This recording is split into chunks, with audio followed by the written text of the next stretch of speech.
Yo, what is up, guys? So we got a bunch of new cards coming out in Flames of Destruction, and let's go ahead and check them out. There's apparently some new topologic card. There's some cards for that archetype, and then the Trickstars, they also got more cards apparently. Plus there's new Monarch stuff, which I'm actually really excited to check out. And then there's Elemental Lords. I'm sure a lot of you guys remember like Moon Glacia, Grand Soil, those kinds of cards. Apparently they're getting their own archetype because we have the Elemental Lords, and then we have like they're called Element Sabers. And they're like, what it looks like, it's baby versions of some of those artworks, because it definitely looks like the Wind one. And then on top of that, again, I'm more interested actually in the Monarch stuff than anything, because I want to know what they're doing to Monarchs in 2017, maybe to make them viable. But let's kick it off with the Monarchs first. So these are the two cards. There's a new equip spell card, and there's also what looks like a Cyber Dragon looking card. Let's go check it out. So the first card that we're going to be checking out is the Monarch Re-Advent, which is the card here on the left. I don't even know if that's a Monarch. Anyway, so it says it's an equip spell card. You can only activate one card with its name's card per turn. Activate this by targeting one monster in your graveyard with 2400 attack and 1000 defense, or 2800 attack and 1000 defense. So it's basically all the Monarch targets. And then you get to special summon in defense position if you do equip this card to it, but that monster's effects are negated. The second effect is the equipped monster can be treated as 2 tributes for a tribute summon. I don't know if that's really what Monarchs were looking for, honestly. It's not a bad card because it lets you tribute for some of like the bigger Monarchs. It does negate their effect, so that's kind of a downside. Otherwise with Kuraz you'd be able to just get some free advantage with that.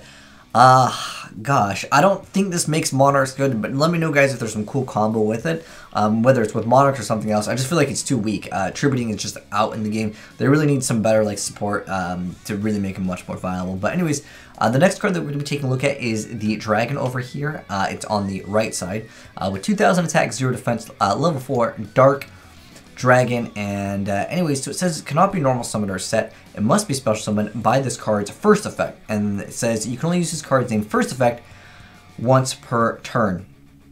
So the first effect says if 3 or more cards in the same column as a quick effect, you get to special summon this card from your hand. And the second effect is if this card is special summoned, destroy all other cards in this card's column. Okay, that's actually pretty interesting. That's actually a really good potential card for the just side deck against certain things that really require the columns. And then the third effect is while this card is in the monster zone, unused zones in this card's column cannot be used. Okay, that's pretty interesting. I guess this could counter like the Jack Knights, but it's not like that deck's too meta. That's really interesting. I mean, yeah, it is kind of difficult to have like that specific amount. If it was just 2 cards, it would be really easy. The only problem with it is you'd have to technically destroy your own, but you could be running other cards. What is it, like Dark Coffin, which gets an effect whenever it's destroyed, whether it's yours or your opponent's. That's an interesting card. I don't know if it could be very viable. Let me know your thoughts on what archetypes could use it. But I don't know, it's just a little conditional. Like I said, if it was 2, it would be so good. Maybe it would be too good if it was 2. Because that's either like using it, obviously, in like the Link Zone. I don't know. It has some potential. That's what I really wanted to say. Anyways, next up, we're going to be checking out some of the support for the Elemental Lords. This is called Element Training, and this is the one over here on the left. This is the Continuous Trap card, and it says, while this card is in the Spell and Trap Zone, Temple of the Elemental Lords you control cannot be destroyed by card effects and cannot be targeted by your opponent's cards. And then the second effect says, once per turn you can attribute one monster to special summon from your deck one Element Saber monster with a different original attribute than the attributed monster. The third effect says you can send this face-up card in the Spell and Trap Zone to the graveyard, discard your hand, then add Elemental Lord monsters from your graveyard to your hand equal to the number of cards you discarded. And then the next card is actually Temple of the Elemental Lord, so that the trap, I guess, protects the card on the right, which is their field spell. So monsters you control gain 200 attack and defense for every different attribute amongst the monsters in your graveyard. Wow, that could be interesting for like a lot of different decks. How viable it is, I don't know, but it's just interesting.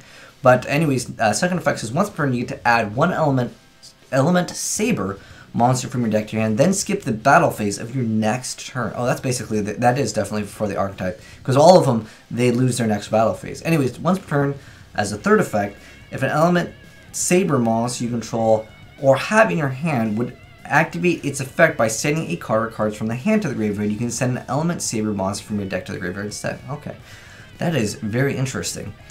So next up for the Element Sabers, these are the small guys over here. So we got a Wind, level 2, 1300 attack.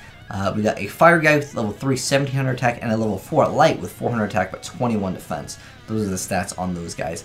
So the first one we're going to be checking out is Element Saber Makani. Makani is the Wind one, and it says once per turn you send one Element Saber monster from your hand to the graveyard to add one Element Saber or Elemental Lord monster from your deck to your hand except for itself. And then the second effect says, once per turn while this card is in your graveyard, you declare one attribute until the end of this turn. Declare the attribute of this card in the graveyard becomes that declared attribute. Interesting. I don't really know if there's too many plays with like certain elements in the graveyard as of right now, but I mean obviously it works well for this archetype. I don't know, because you can Dark-Armed Dragon, right? Interesting. Anyways, next up we have the Element Saber Malo. So this is the fire guy over here. And he's got 1700 attack, level 3. Once per turn, you get to send one Element Saber monster from your hand to the graveyard. To send one Element Saber or Elemental Lord monster from your deck to the graveyard except for itself. Once per turn, while this card is in your graveyard, declare an attribute until the end of the turn. The attribute of this card becomes that. Okay, so I guess they all have that effect. And then the Element Saber Lapa Villa, the light guy, over here on the bottom right. Once per turn, when a spell trap card is activated as a quick effect, you can send one Element Saber monster from your hand to the graveyard to negate the activation. If you do, destroy it. Oh, that's actually pretty good. That is actually really strong. And then the second effect says once per turn, while this card is in your graveyard, declare an attribute. Okay. And then this card becomes the attribute. Wow, that's an interesting archetype. But next up, the, I guess, new boss monsters are these guys over here. It looks like they're upgraded versions of like that guy. It looks like the upgraded version of the light guy. But we have Force Aura, the Elemental Lord, and Elemental Saber Willard. So the first card over here we're going to be checking out is the level 8 one. And anyways, it's 2800 attack, a light fairy. And it says, cannot be normal summon or set, must be special summon from your hand by having exactly 5 monsters in your graveyard. Okay, 5 light monsters. You can only use this card's name effect once per turn. Maybe you can write it in Lightsworn. I don't know. But anyways, the first effect says, when this card special summon, you can destroy all monsters your opponent controls. The second effect says, if this face-up card leaves the field, skip the battle phase of your next turn. Okay, that could technically work in Lightsworn, honestly. Especially when you're running like Fairy Tale Snow, you can like manipulate the numbers. I don't know, it's not that bad. I mean, Lightsworn's different names, but I mean, most of the back row will get rid of the monster before it comes out anyways. That's actually not that bad at all. You're just able to just be like, bam, get rid of all the monsters. It could be like that actually kind of works well in Lightsworn. You guys can let me know your thoughts. I know you have to have exactly 5, but you can manipulate it by like Lumina, get another card, grab another card. It seems like it's viable. Even, what is it, the Electromagnetic Turtle, isn't that card light too? I don't know, could work well. Next up, we're looking at Element Saber Willard. So it's a light warrior, level 6, 24 attack. It says you can only use this card's name first effect once per turn. First effect says you can send 2 other monsters from your hand to the graveyard to special summon this card from your hand. While this card is in the monster zone, apply the following effect to the Element Saber and Elemental Lord monsters you control according to the original attributes of the Element Saber monsters sent to the graveyard to activate this card's effect. First effect, okay. So basically you just send 2 and you get to special summon them. Special summon him. So if it's a Earth Wind, they can't be destroyed by battle. If it's a Water Fire, they cannot be destroyed by card effects. And a Light and Dark, they cannot be targeted by an opponent's card effect. Now, it says you can send 2 other. I don't think you can go over the amount. I mean, you'd have to use 6 cards if you wanted all of them, but I don't know. Interesting. I don't know if I like that card too much. It's too much of an investment just for, like, that effect. Like, it doesn't have an effect on its own other than, like, protecting itself. I just think it's a little bit mediocre. I mean, obviously the fairy guy, I think he's pretty good, but this guy, I find him to be a little bit lackluster. But that's my opinion on him. Anyways, next up, the new Trickstar cards. So let's check them out, boys. So we got a new Link monster, we got a new Field Spell, and a new monster. So the Link one's got 100 attack, and the other monster's got 1400 attack and 1900 defense points, and it's level 4. So let's go ahead and check it out. So first off, it's the Bloom, it's the Link monster. So it's Link is bottom. It says material 1, level 2 or lower Trickstar monster. It says you can only use this card's name's second effect once per turn. The first effect is if this card is Link summoned, you can activate this effect, your opponent draws 1 card. Second effect says if a Trickstar monster this card points to is destroyed in battle by card effect, you can inflict 200 damage to your opponent for each card they have in their hand. Okay. Next up, we got the Light Arena. So it's the new field spell card. It says you can only use this card's name first effect once per turn. So the first effect says if you link summon a Trickstar monster, you can target one Trickstar monster in your graveyard that was used as a material for that link summon and special summon in defense position, but its effects are negated. So stepping stone, basically. Next up, once per turn as a second effect, you can target one set card to opponent controls, and the spell and trap zone while this card is in the field zone. That set card cannot be activated, and your opponents must set it during the end phase or return it to their hand. They must activate during the end phase or return to hand. I think the other one's way better. It gets rid of. Does this card even really have a place in the game?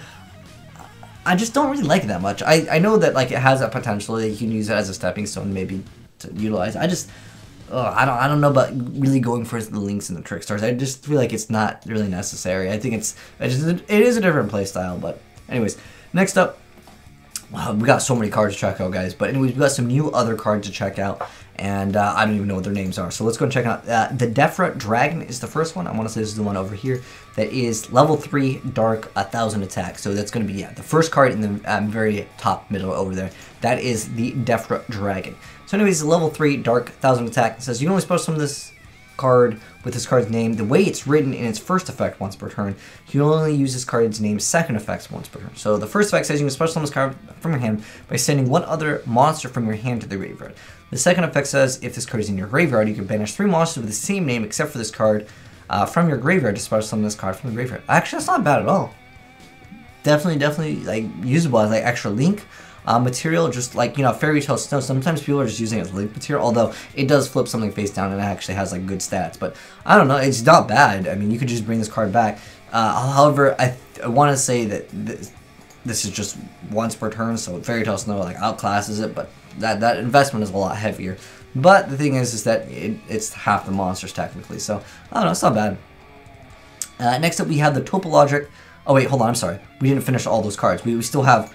Oh wait, hold on. We'll get into that guy in a second. We still have the other monster, which is the 1600 attack, level 5, and also the new counter trap card. So, anyways, the next card that we're looking at is Background Dragon, which is over in the bottom left here. And anyways, it says you can only use this card's name's effect once per turn. If this card is in your graveyard and you control no cards, you can special summon in defense position both this card and one level 4 lower dragon monster from your hand. And if you do, banish this card if it leaves the field. Okay. I don't know how viable that is. I mean, I like to give special another level 4 lower dragon, but I don't know if it's, again, support for like the Topologic dragon. But anyways, next up we got Red Reboot, which is a counter trap card. It says you can activate this card from your hand by paying half of your life points. When your opponent activates a trap card, your opponent cannot activate trap cards for the rest of the turn. Also negate the activation if you do set it on the field. I think you still set it to your opponent's field. If you could set it on your own, that'd be much better. But it says then your opponent can take one trap card from their deck and set it to their spell and trap zone. Wait, what? Why would you want to do that? Hold on, let me get this straight. So, they can't activate trap cards for the rest of the turn. Obviously, the trap card that they add won't be able to be activated because it was set that turn anyways. It negates that card and then resets their card on the field. Then they can take a trap card from their deck and set it to their spell and trap zone. Why would you want this? What? Why would they even make this card? Okay, and maybe the translation is a little bit strange. I'm thinking maybe you get to set it? Like, that wouldn't, it just wouldn't make any sense that, like, they get to, like, you stop the card, right? But then your opponent gets another free trap card, whatever they want, and they get to set it immediately? Now, I understand they can't activate it for the rest of the turn, but that's irrelevant because the trap card was set that turn anyways. What were they thinking? Again, it might be translations. I don't know. And then you have to pay half of your life. I mean, yeah, maybe if you just want to pay your half of your life points, I don't know. Technically, there is a card called Bait Doll, which like forces an activation, but like I don't know what they were thinking with this card. That's some next level pranks. But finally, guys, we got the last card, which is the Topologic Toru's Bana. And anyways, it's a Link 3 Sabers Dark 2500 attack, Link 3.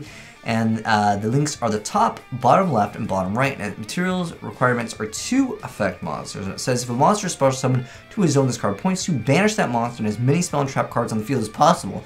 And if you do, inflict 500 damage to your opponent for each of their cards banished by this effect. But they just wouldn't summon it right there. Like, what? That's interesting. How viable is it? I don't know. How cheesy is it? Potentially. That